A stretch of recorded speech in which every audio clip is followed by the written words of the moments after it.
호세아 3장 되게 짧습니다. 짧은 장인데 호세아 3장은 좀 1장하고 그렇게 조금 하나의 그렇게 짝처럼 취급되어지는 경우가 많이 있습니다. 왜냐하면 1장에서 하나님께서 호세아하고 결혼하라고 하시잖아요. 고멜과. 그러다가 다시 3장에 와가지고는 고멜이 나갔던 것 같습니다. 그래서 다시 찾아오게 하는 그러한 내용으로 기록되어 있습니다. 1장은 그 이스라엘 민족이 하나님 앞에서 그렇게 좀 불성실한, 신실하지 못했던 이러한 모습을 보여주고 있다고 한다 그러면 3장에서는 이렇게 불성실한 이스라엘을 향한 하나님의 변함없는 확고한 사랑을 가르쳐주고 있습니다. 자, 그래서 우리가 3장을 조금씩 살펴보도록 하겠습니다. 자, 3장 1절에 보면 여호와께서 내게 이르시되 이스라엘 자손이 다른 신을 섬기고, 우리가 바알 섬기는 거 살펴봤지 않습니까? 그러면서 건포도 과자를 즐길지라도 이야기하고 있습니다. 그 포도주가 언급된 이유는 바로 무엇이냐면 이게 아마 그 이방신을 제사하는 가운데 그 사용되었던 일종의 단 과자로 보입니다. 그래서 어떤 축제가 열리게 되면은 이 이방신을 섬기는 제2의 참석하는 사람들한테 돈 단체로 돌렸던 그러한 달았던 과자를 그렇게 가리키고 있는 것입니다. 바로 이런 것을 언급한다고 하는 것은 바로 다른 신을 섬기는 것을 보여주고 있는 그러한 표현입니다. 그럼에도 불구하고 여호와가 그들을 사랑하나니, 이렇게 하나님을 떠나서 바알을 숭배하고 우상을 숭배해도 하나님은 여전히 그들을 사랑한다는 것이죠. 이것을 하나님께서 가르쳐 주시기 위해서 호세아에게 너는 또 가서 타인의 사랑을 받아 음녀가 된 그 여자를 사랑하라 말씀하시는 거죠. 근데 학자들은 여기에서 타인의 사랑을 받아 음녀가 된 그 여자, 고멜이라고 우리 3장 읽었습니다만 한 번도 직접적으로 언급되고 있지 않습니다. 너의 아내였던 그 여자를 다시 사랑하라, 그런 것도 아니라 음녀가 된 그 여자, 그렇게 이야기합니다. 그래서 일부 학자들 중에서는요, 여기에 3장에서 언급하고 있는 여자는 고멜이 아니다, 그렇게 이야기하는 사람도 있습니다. 근데 제가 말씀을 준비하면서 봤던 대부분의 학자들은 그래도 1장에서 언급하는 고멜을 지칭하는 표현으로 그렇게 해석을 합니다. 근데 만일 고멜이 아니라 호세아에게 다른 어떤 그 음란한 여인을 사랑하는 그러한 내용으로 우리가 해석하게 되면 하나님에 대해서 조금 우리가 지금 알고 있는 관점과 다른 하나님의 모습이 나타나기가 쉽습니다. 왜 그렇습니까? 자, 이스라엘 백성 고멜로 상징하고 있잖아요. 그러면 이스라엘 백성들이 하나님을 섬기지 않고 바알을 섬겼어요. 근데 고멜이 아니라 다른 여자를 데려오래요. 하나님은 여전히 사랑하세요. 그렇지만 그러면 범죄했던 이스라엘 백성은 완전히 포기해버리고 다른 그 우상을 섬겼던 민족을 하나님이 선택하시겠다, 그렇게밖에 해석이 안 되는 거예요. 그렇다 보면은 호세아를 통해서 보여주시고자 하셨던 하나님의 변함없는 사랑과는 거리가 먼 이상한 그러한 내용이 되고 만 것입니다. 그래서 우리가 그 3장에서 음녀가 된 그 여자는 고멜이라는 정확한 표현은 등장하고 있지 않습니다만 1장에서 언급된 고멜과 같은 동일한 여자로 봐야 이 호세아서의 메시지가 우리 가운데 설득력 있게 다가올 수 있다, 그렇게 여러분들이 이해를 하시면 되겠습니다. 자, 그러면서 1절에서 반복되면서 강조하는 단어가 바로 무엇이냐? 사랑이에요. 근데 우리말로는 잘 드러나지가 않는데요. 건포도 과자를 즐길지니라. 이것도 사랑한다는 거고요. 그 다음에 여호와가 그들을 사랑하나니. 사랑이죠. 그 다음에 타인의 사랑을 받아. 사랑이죠. 그 다음에 그 여자랑을 사랑하라. 세 번은 분명히 언급이라는 사랑으로 알 수가 있는데 그 건포도 과자를 즐긴다는 것도 동일한 단어입니다. 원문에는. 그래서 여기에서 강조가 되고 있는 것은 무엇이냐면 헤세드, 사랑이 강조가 되고 있는 거예요. 1장에서는 음란했다라는 표현이 4번 등장합니다. 3장에 와가지고는 사랑이라는 것을 4번 반복하면서 사랑을 강조하고 있는 그러한 분위기가 1절에서 언급되고 있습니다. 자, 음녀가 된 그 여자를 사랑하라 그랬습니다. 그래서 어떻게 해야 되느냐? 2절에 보니까 호세아가 내가 은 15개와 보리 한 오멜 반으로 나를 위하여 그녀를 사가지고 왔다는 거예요. 그러니까 음녀가 된 그 고멜에게 은 15개, 보리 한 호멜 반을 주고서 다시 사왔다는 거예요. 아마 그 고멜이 뭐 빚이 빠져가지고 이렇게 다른 사람의 그런 뭐 좀 소유물처럼 됐던 것 같습니다. 요즘 말로 하면은 포주에게 붙잡힌 그러한 고멜, 이러한 처지였던 것 같습니다. 바로 이러한 고멜을 다시 호세아가 가서 사오는 것이죠.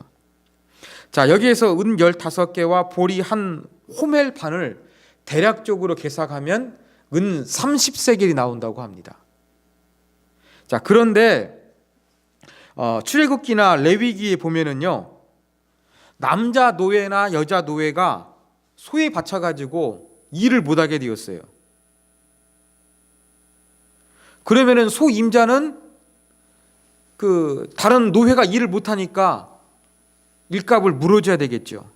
그때 얼마를 지불했느냐? 바로 30세겔이었어요. 그리고 레위기에 보면 여호와 하나님께 여자가 나 자신을 하나님께 드리겠습니다 서원하잖아요. 그때 서원하면서 드렸던 금액도 은 30세겔이었어요. 그런데 2절에 나와 있는 은 15개와 보리 한 오멜 반을 대략적으로 계산해 보면은 은 30세겔이 나오는 거예요. 근데 은 15개, 15세겔이 나오고 나머지는 보리 한 오멜 반이 나왔다는 겁니다. 근데 이 호세아 당시에 뭔가 계산을 할 때에 값을 치를 때는요, 곡식을 전체 주든지 아니면은 돈 전체를 주는 거였지 어떤 게 현금 플러스 물건 이렇게 주는 경우는 별로 없었어요. 그런데 호세아가 특별하게 은 15개, 보리 한 호멜 반을 줬다는 것은 무슨 말이냐? 호세아가 가난해가지고요, 은 30세겔이 없는 거예요. 하나님 말씀에 순종하기 위해서 고멜을 데려와야 되는데, 몸값을 치러야 되는데, 대략적으로 은 30세겔을 줘야 되는데 자기에게는 한 반절밖에 15세겔밖에 없는 거예요. 그래서 어떻게 합니까? 하나님께 순종하기 위해서 그냥 자기 가지고 있는 물건, 곡식이라도 팔아가지고 협상을 해가지고 아마 이 음녀가 된 고멜을 되찾아왔던 것으로 보입니다. 자, 3절 보십시오. 3절 보면은 그러면서 찾아왔어요. 이제 호세아가 고멜에게 이야기하죠. 너는 많은 날 동안 나와 함께 지내고 음행하지 말며 다른 남자를 따르지 말라. 나도 내게 그리하리라. 자, 집 나간 고멜 다시 은 30세겔을 주고서 호세아가 찾아왔습니다. 그래가지고 다시 재결합해가지고 정상적인 부부 생활을 했느냐? 아니라는 거예요. 왜? 이 여인은 조금 평소에 음란한 게 있으니까 이런 부분에 대해서 요즘으로 한다 그러면 뭐 좀 치료가 필요한 것이죠. 뭐 성적인 중독인지 뭐 어떤 중독이 됐든지 간에 이러한 치료기관이 조금 필요한 것입니다. 그러한 부분들에 대해서 기간을 갖고자 어떻게 하느냐. 많은 날 동안에 찾아왔지만 내가 너와 함께 합방하지 않겠다. 합방하지 않는 동안에 또 다른 남자하고 눈이 맞아가지고 도망가거나 이상한 짓을 짓거리는 이것을 이제는 뛰어넘는 그러한 자숙하는 기간을 가져라 하는 것이죠. 이런 거에 내가 영향을 주지 않도록 나도 너에게 들어가지 않겠다. 이것이 바로 호세아의 모습인 것입니다. 값싼 은혜, 값싸게 우리가 그냥 사랑으로 용서해 주면 늘 용서해 준 줄 알고 그 호의에 대해서 무시해 버리는 것이 인간입니다. 그래서 호세아가 어떻게 합니까? 이런 부분들에 대해서 조금 숙려 기간을 가져라. 내가 회개하고 너의 그러한 부분들을 치료할 수 있는 그러한 자숙하는 기간, 그 기간을 충분히 갖고 나도 방해하지 않겠다. 이런 부분들을 이제 호세아가 3절에서 이야기를 하고 있는 것입니다. 그러니까 4절입니다. 이제 이 3절까지는 행동이잖아요. 그죠? 3절까지는 행동이에요. 하나님께서 명령하시면서 호세아가 순종했던 행동에 대해서 기록하고 있습니다. 근데 4절과 5절은 바로 무엇이냐? 그렇게 하나님이 말씀하시고 호세아가 순종했던 것을 통하여 하나님께서 말씀하시고자 했던 의도와 목적이 이제 4절과 5절에서는 기록되어 있습니다. 자, 3절에서 이렇게 그 고멜을 찾아와 가지고 이렇게 관계를 하지 않으면서 가만히 내버려 두는 것처럼 4절에도 보니까 하나님께서도 이스라엘 자손들을 그렇게 하시겠다는 거예요. 많은 날 동안 왕도 없고 지도자도 없고, 이게 무슨 말입니까? 나라의 주권을 잃을 것을 이야기하는 것이죠. 그 다음에 제사도 없고 주상도 없고 에봇도 없고 드라빈도 없고 전부 다 종교와 관련된 것입니다. 에봇은 하나님께서 출애굽기 레위기에도 등장하는 것입니다만 이방 그러한 제사 가운데도 에봇이 사용됐습니다. 그렇기 때문에 제사, 주상, 에봇, 드라빔 전부 다 무엇이냐? 우상을 숭배하는 거예요. 그렇다 그러면 종교의 그러한 우상 숭배하는 것도 없어지고 나라의 주권도 없는 거, 완전히 나라가 망하게 되는 것이죠.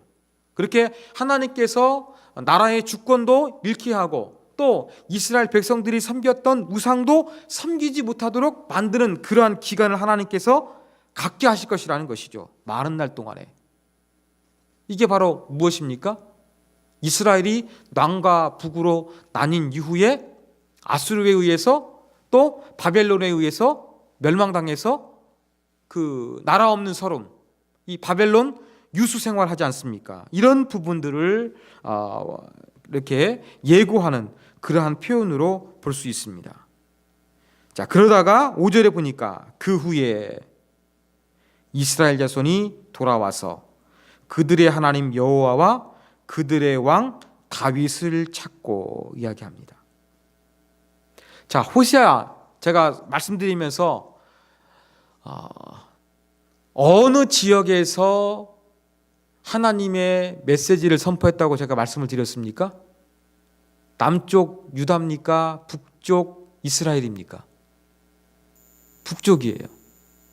자, 북쪽 이스라엘은 누가 통치합니까? 다윗의 후손입니까? 아니죠. 다윗의 후손의 통치를 거부하고 나간 열지파가 바로 북이스라엘을 형성하고 있는 거예요. 지금 호세아는 이 북쪽 지역에 살고 있는 사람들이 와가지고 이야기를 하는데 이제 나중에 이스라엘 백성들이 누구를 찾는다고요? 다윗을 찾는다고요. 이야기하고 있습니다. 이게 무슨 말입니까? 이것은 이제 남과 북이 나뉜 상태이지만 훗날에 하나님께서 남과 북이 전부 다 통일되어서 하나에 된 하나 12지파의 이스라엘을 다시 한번 회복시켜 주셔서 그때의 이스라엘 전체가 다윗을 찾게 될 것을 보여주고 있는 그러한 말씀인 것입니다. 그리고 마지막 날에 여호와를 경외함으로 여호와와 그의 은총으로 나아가리라. 그렇게 이야기하고 있습니다. 여호와를 경외하는 거 두렵고 떨린다는 것입니다. 그러면서 여호와를 두렵고 떨리는 그러한 마음으로 하나님 앞에 나아가게 되는 그때가 있게 될 것이라는 것을 하나님께서 가르쳐 주신 것입니다. 이것이 바로 3장의 그러한 내용입니다. 자, 이러한 내용 가운데서 우리가 뭘 좀 영적인 교훈을 얻을 수가 있겠습니까? 잠깐 제가 언급했던 것처럼 여러분 3장에서 또 호세아에서 가장 중요한 건 바로 무엇이냐면 포기를 모르는 하나님의 파격적인 사랑이에요. 하나님 포기하시지 않습니다. 애 셋 낳고 지금 뛰쳐나가 버렸습니다. 집을. 그 고매를 다시 은 30세겔을 주고 찾아오라는 거예요. 여러분 은 30세겔이 얼마나 될까요?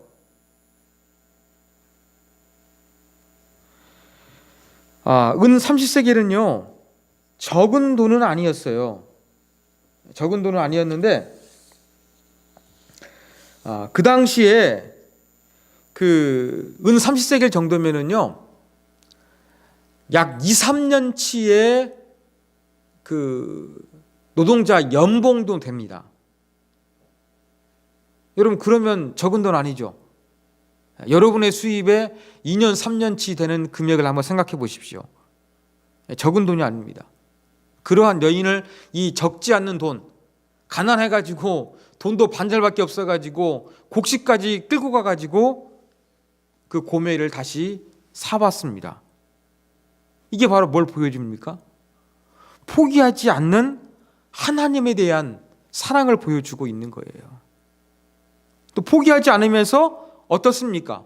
과거만 용서해 주는 것이 아니라 호세아로 하여금 같이 그렇게 합방을 하지 않으면서 숙려 기간을 갖게 하는 것이죠.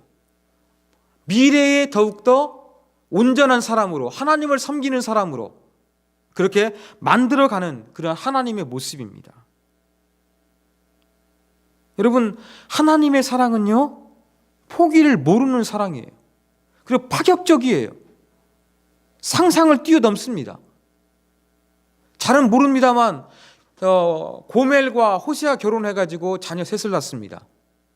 여러분 제 아내가 운전면허 따려고 하는데 계획했는데요 10년 걸렸어요. 왠지 아십니까?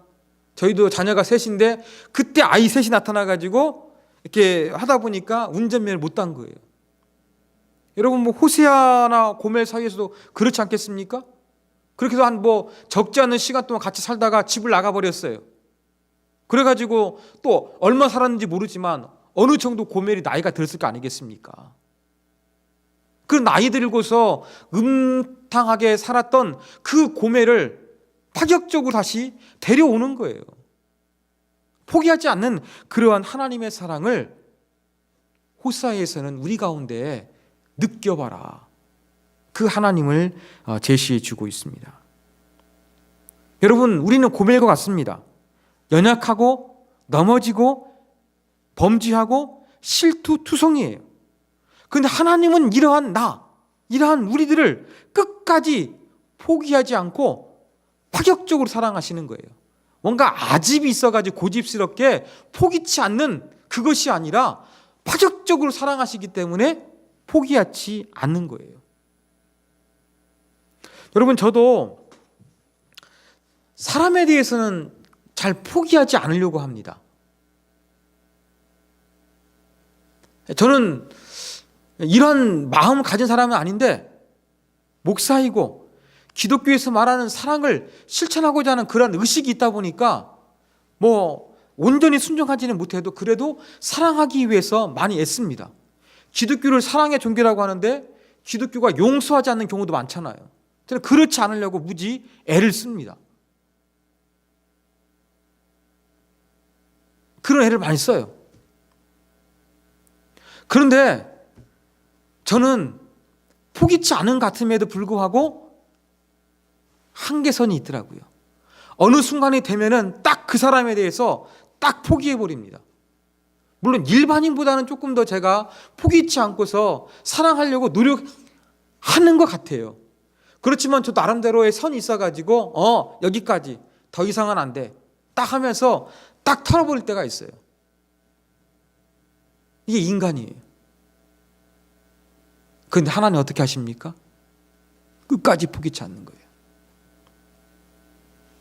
이러한 모습 속에서 우리는 하나님의 위대하신 사랑, 이 하나님의 사랑을 우리가 가슴 속에서 다시 한번 느끼기를 원합니다.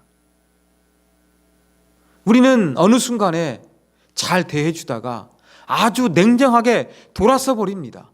사람에 대해서 포기해 버립니다. 지쳐 버립니다.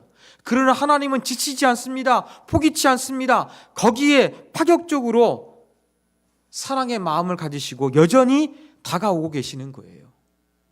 그러한 하나님의 모습을, 그 하나님의 사랑을 우리가 다시 한번 3장을 통해서 생각해 봐야 되겠습니다. 자, 두 번째 교훈입니다. 자, 그러면 하나님이 이렇게 포기치 않고 파격적으로 사랑하세요. 그러면 우리 어떻게 되겠습니까? 질문 간단하죠. 이러한 포기치 않고 파격적인 하나님의 사랑을 내가 받는다고 한다면 나는 어떻게 살아야 하느냐? 여러분, 이것에 대해서 오늘 성경 말씀은 다시 한번 생각하도록 만드는 것입니다. 고멜 같은 여인을 포기치 않는 하나님, 인간 쓰레기를 포기치 않는 하나님, 나와 같은 연약한 사람을 포기치 않는 하나님, 그래서 다시 시작할 수 있는 기회를 주시고 은혜를 주시고 시간을 주시는 하나님 앞에 과연 우리는 어떻게 살아야 되겠습니까? 한번 여기에 대해서 우리로 하여금 생각해 보게 만드는 것입니다. 하나님의 사랑이 저와 여러분에 있다고 한다 그러면 우리는 삶이 달라져야 될 것입니다. 분명히 어떤 그런 각오가 분명히 있어야 돼요. 저도 오늘 말씀을 생각하다 보니까 다시 떠오른 생각이 있었습니다. 무엇이었냐면 교회 위기가 있을 때 참 힘들었는데 하나님이 은혜 주셨으니까 제 마음속에서는 그래, 내 인생은 덤으로 사는 것이다, 그런 생각이 들더라고요. 옛날 보면은 이렇게 유명하신 목사님들 보면은 한동안 질병을 통해 가지고 그 죽음의 문턱을 넘었던 분들 많이 있지 않습니까? 그런 분들의 이야기가 바로 무엇이었냐면은 내게 하나님께서 다시 한번 생명을 주시고 기회를 주셔서 더 하나님을 위해 살아야겠다, 그런 마음을 갖는다고 했던 이야기를 제가 참 많이 들었습니다. 제가 교회가 어려워졌지만 그때 하나님께서 은혜를 주셔가지고 우리 세움교회가 계속 이곳까지 올 수 있도록 하나님 역사해 주셨습니다. 그때 제 마음가짐이 뭐였냐면은 이러한 하나님의 사랑을 내가 입었으니까 내가 열심히 정말로 최선을 다해서 새로운 마음가짐으로 목회해야지, 그러한 생각을 제가 했던 기억이 있습니다. 그러면서 아까 말씀드렸던 것처럼 그렇게 뭔가 인생의 참 질병을 통해서 위기가 왔을 때 하나님의 은혜를 체험했던 분들이 목회를 열심히 하게 된 그런 부분들에 대해서 제가 조금이나마 이해했던 경험이 있었습니다. 근데 오늘 다시 한번 그 말씀이 떠오르는 거예요. 제가 보니까 그때의 마음을 제가 조금은 잊어버렸던 것 같더라고요. 근데 오늘 말씀을 보니까 다시 한번 내가 어떻게 살아야 되는가, 내가 어떻게 묵혀야 되는가, 그러한 생각이 다시 일어나게 되었습니다. 사랑하는 여러분, 하나님이 포기치 않고 파격적으로 사랑하신다는 그 메시지 앞에 여러분이 정말로 내가 하나님을 사랑하며 살겠습니다, 여러분 이렇게 한번 다짐했던 것, 이렇게 각오했던 것, 그때로 우리가 한번 돌아갔으면 좋겠습니다. 그것이 바로 포기치 않고 파격적인 하나님의 사랑에 우리가 합당한 삶이라고 할 수가 있을 것입니다. 여러분, 이렇게 하나님께서 포기치 않고 파격적으로 나를 붙잡으세요, 기회를 주세요, 이렇게 세워주세요. 그러면 하나님은 내게 뭘 기대하시겠습니까? 분명히 기대가 있으시니까 그러시겠죠. 하나님이 나를 포기치 않고 기대하시기 때문에 저와 여러분도 그 하나님의 후원을 힘입어서 하나님 앞에서 아름다운 삶을 살 수 있기를 우리가 다시 한번 가슴속에서 새롭게 해야 되지 않겠습니까? 바로 그것을 되돌아보게 만드는 말씀이 오늘 호세아의 말씀입니다. 하나님은 포기치 아니하고 파격적으로 사랑하십니다. 그 하나님은 나를 위해서 기대하고 계십니다. 그러면 우리는 어떻게 살아야 되겠습니까? 아직 그 하나님의 사랑을 여러분 가슴속에 느끼지 못했습니까? 그러면 하나님, 그 고매를 통해서 보여주셨던 포기치 아니하는 불붙는 하나님의 사랑, 파격적인 하나님의 사랑, 나도 좀 느끼게 하여 주시옵소서. 느끼지 못하였으면 여러분 이것을 체험할 수 있는 신앙을 위해서 여러분 사모하는 마음으로 기도하십시오. 이것이 한번 체험됐다고 한다 그러면 과연 그 은혜를 체험했건만 내가 조금 그 첫사랑을 잃어버리고 세상을 버타며 세상에 눈길을 주며 살아가고 있지 않는지 우리 자신을 돌이켜보기를 원합니다. 그래서 제가 말씀드렸던 것처럼 내가 하나님을 위해서 살기로, 하나님을 뜨겁게 사랑했던 그때 체험으로 돌아가기로 이 시간에 우리가 다시 한번 우리의 마음을 새롭게 하기를 원합니다. 이것이 바로 오늘 호세아 3장이 저와 여러분에게 주고 있는 영적인 도전입니다.